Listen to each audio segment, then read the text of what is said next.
Linkum Doddie.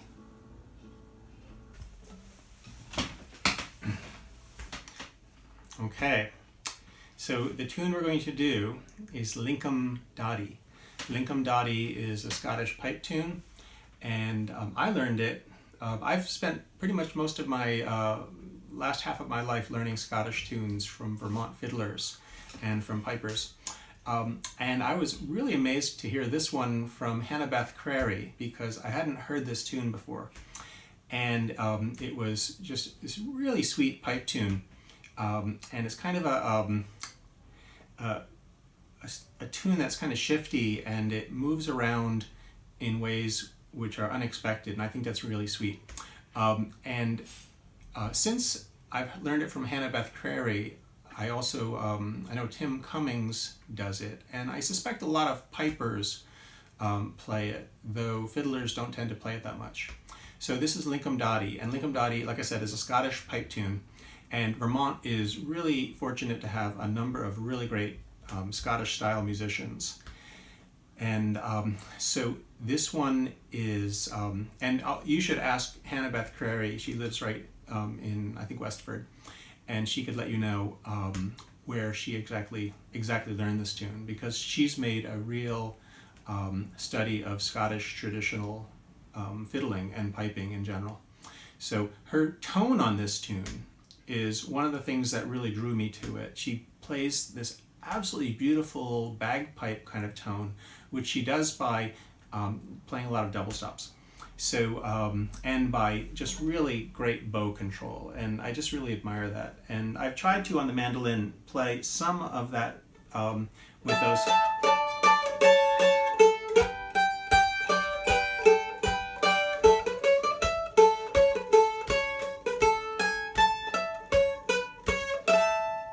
And I've particularly made use of the fourth finger.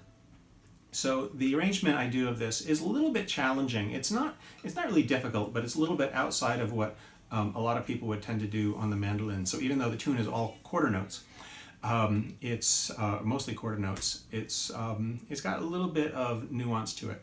And of course, the trickiest part of it is keeping all the parts in order. So here is Linkum Doddie, and and where is that name from, Linkum Doddie? So of course you wonder with a tune like that, and so I went where everyone, despite having been near Linkum Doddie, I found out about it on Wikipedia and on Google. So Robert Burns, the Scottish poet, who lived about the time of the US Revolution, he wrote a poem, Willie Wassell dwelt on Tweed, the spot they called it Linkum Doddie. So that's about as specific as I've gotten so far, somewhere along the River Tweed. And if you've been to Scotland, the Tweed is south of Edinburgh, and it flows into the Northland of England. So it's an area that a lot of young Vermont fiddlers have been to. So here is Linkum Doddie. And so I guess it's going to be tricky to keep the parts sorted out. So I think I'll start with the ending, because the ending is consistent between both B parts.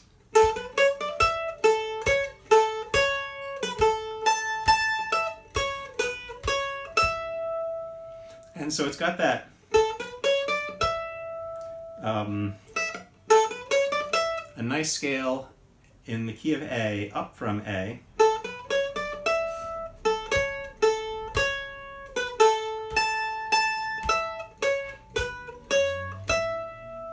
And that kind of has that tone in it. The spot they called it Linkum Doddie.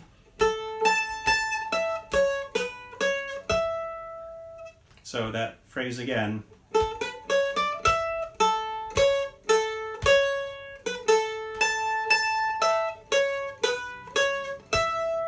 And I'll do that again and again, just so you get it.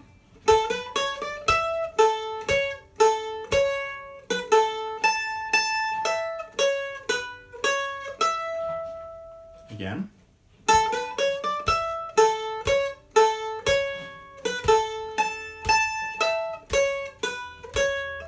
And one more time.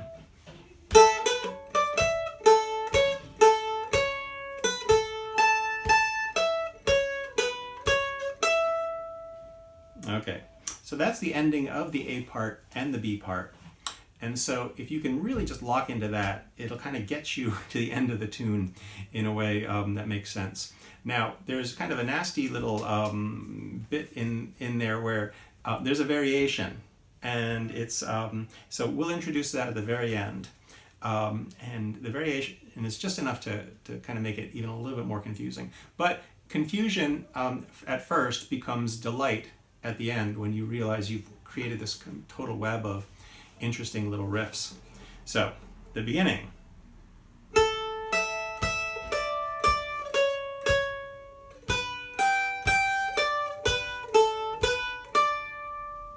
And I'll play it again.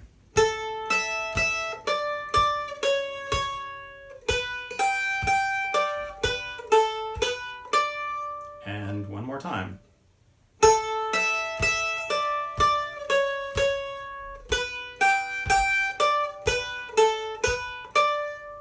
Okay, now for the mandolin players, I like to plant my third finger up there on the high A, because Scottish tunes are based upon that idea of the drone, and the standard accompaniment is the root and the fifth droning.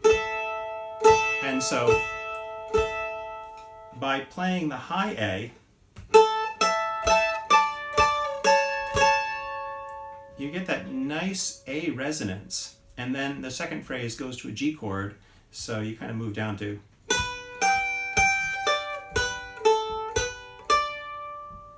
And so I will play the whole first line, and you can play the melody just like I just taught it, but if you want to add the double stops.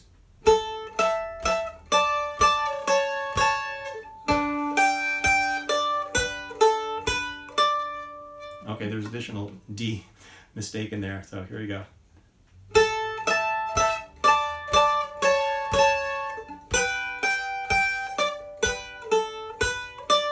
Okay, now here's a familiar phrase.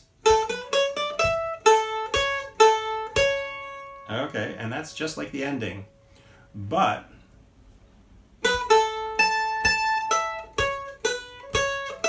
oh, actually that is literally just the same way it ends. So you're safe there. So it's a part that you already know. So let's play that whole A part, and it's, yeah, I guess it gets more complicated than the B part. So here's the whole A part.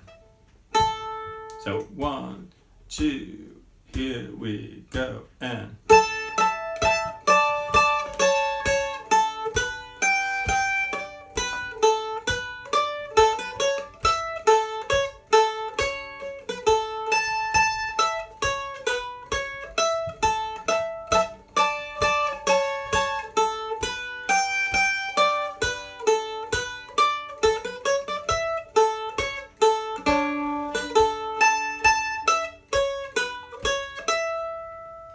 Okay, and I made the same mistake twice, so you know it's definitely a mistake. And I think my camera just clicked off, so I'm going to check that. We are rolling again. Okay, so, and here, oh, slate. All right, here's Linkum Doddie. So the whole thing of it, the first part of Linkum Doddie, I'll do it a couple times because I like it. 2, 3, go.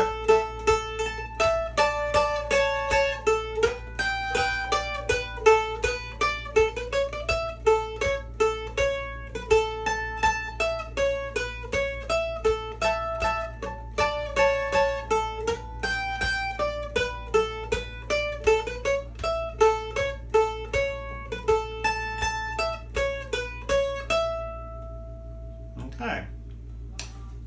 And now we come to the B part, which is, I guess, is this the confusing part? Okay, here comes the first line.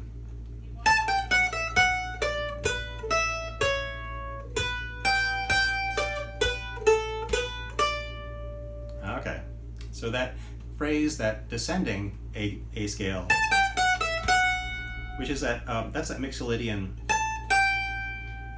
The A major scale would be, but we don't do that because this is a Scottish pipe tune and they're all in Mixolydian. So let's get that under our fingers. I'll play that about 4 times. Ready, go.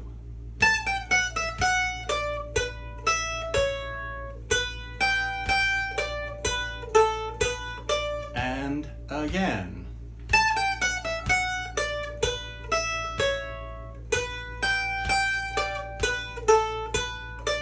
And again.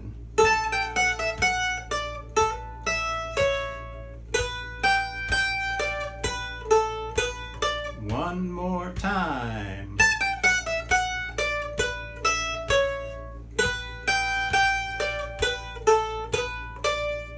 Okay, now we're moving on to the next part, which has the same descending A Mixolydian scale. And then my favorite part. So.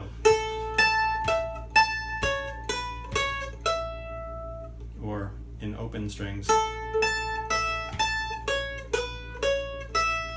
And one more time for that little end part.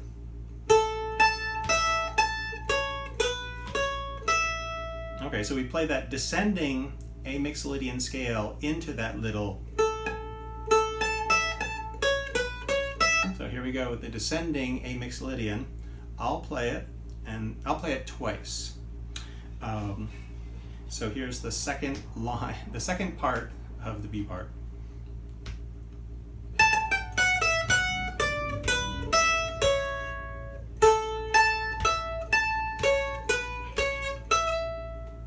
And again.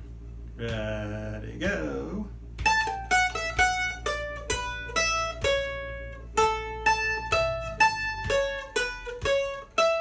One more time. Ready, and.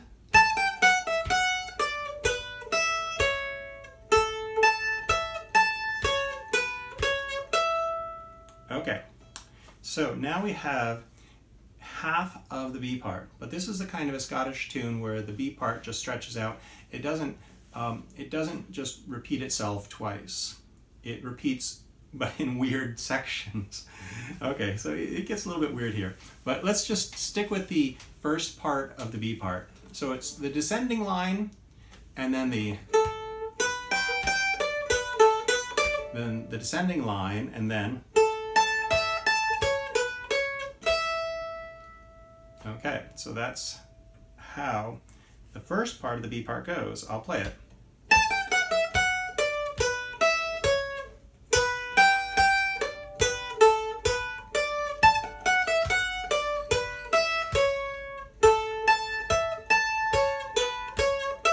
Okay, that's the first part. Let's do it again. Ready, go.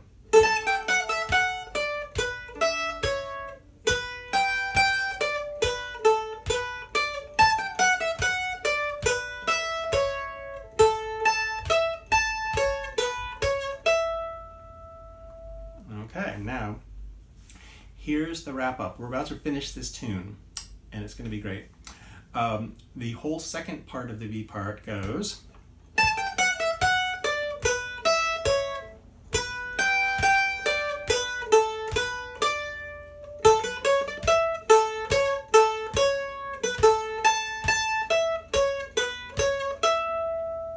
So it's got a little of the first part of the B part, and then it goes into that ending that we already learned. Okay, so this is nuts. There's so many parts here, and it really took me a long time to get them sorted out, and I actually had to carefully listen to Hannah Beth Crary's recording, write it down, and then learn from what I wrote down of what she did. So I've already written it down, and I'd get you the copy of it, and you can do that. But it's really important to memorize it with the parts all in order, because then it just prints in your brain.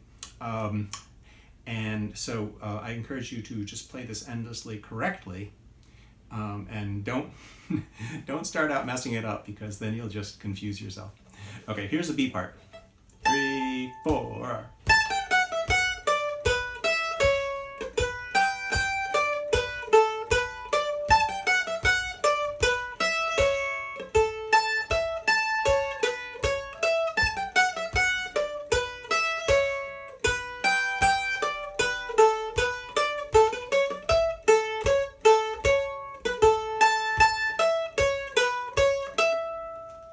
Okay, and then it's got that ending. So now we're ready to do the whole thing. So I'm just going to run it a bunch of times. And should I put the backing track on again? No, I think I'll just play it without the backing track a couple times. And then we'll get into it. 2, 3, go.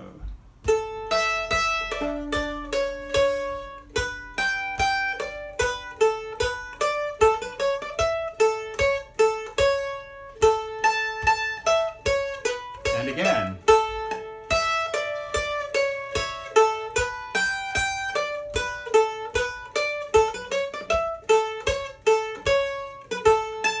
Second part.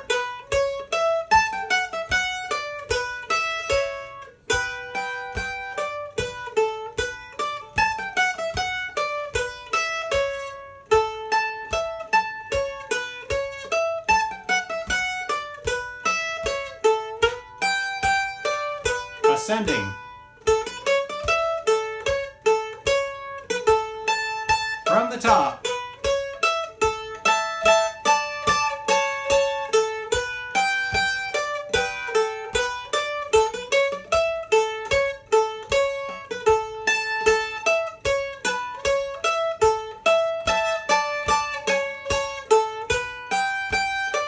Ascending.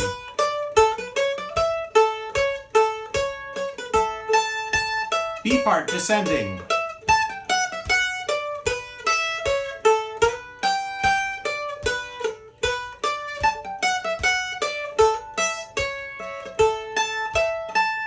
And more descending.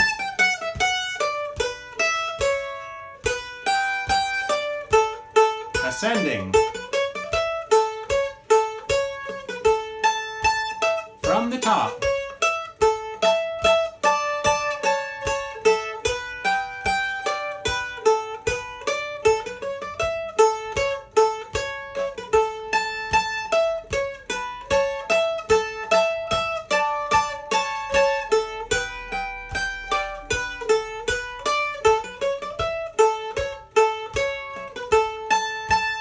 Descending.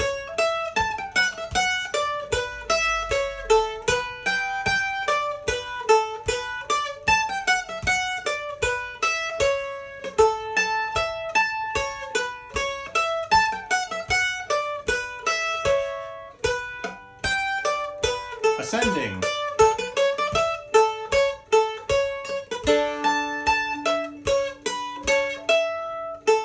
Okay. So that's pretty crazy. And I think my phone just shut off again. We're going to say goodbye to the other camera.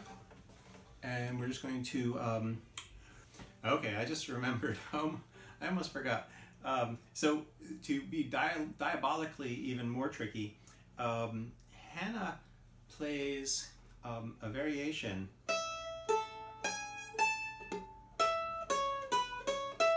at the end of every phrase,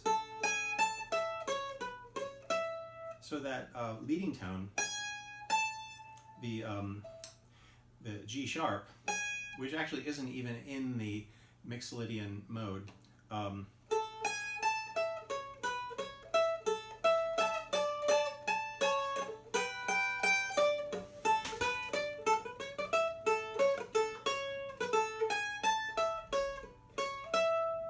so she does that pretty consistently on that last phrase. And I actually suspect that that note does not even exist on the bagpipe, but maybe it does. Some pipers can let me know. But it's a beautiful little variation, but I'm pretty strongly of the opinion that it is a variation. And so the actual melody goes, but she plays it.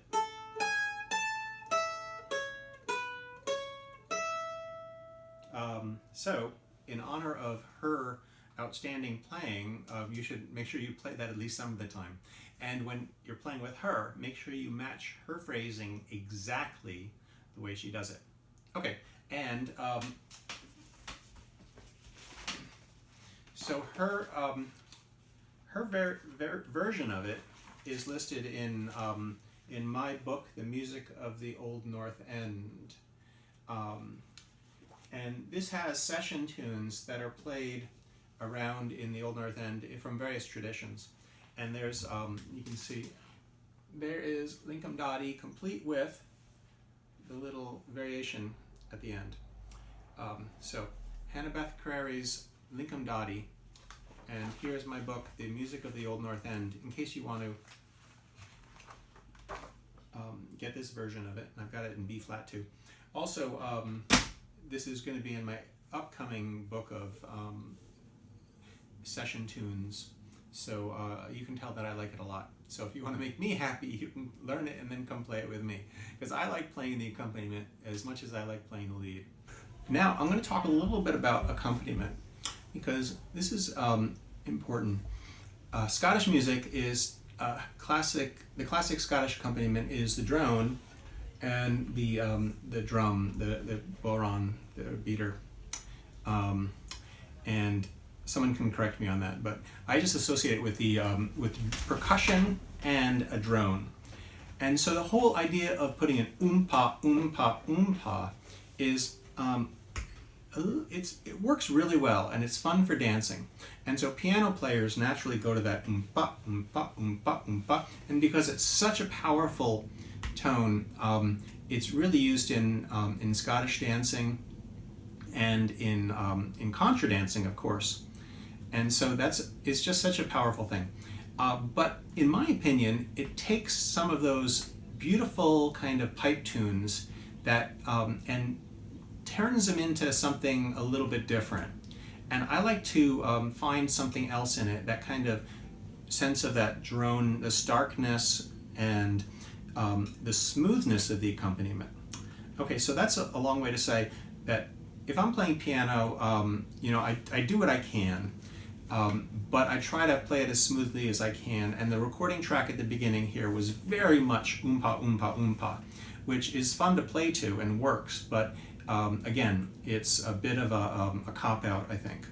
And so some of the best players are the people who play guitar and the piano, yet still preserve that kind of Celtic Scottish sound. And I think, you know, the one in Vermont who I can think of most clearly is Keith Murphy, who plays for dances a lot, yet he still manages to make his accompaniment sound like it is appropriate for Scottish music.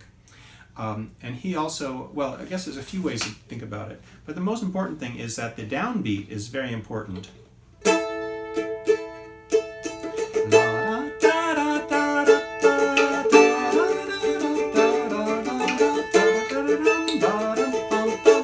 And so you will really hear a lot more downbeat and then smooth strumming instead of that kind of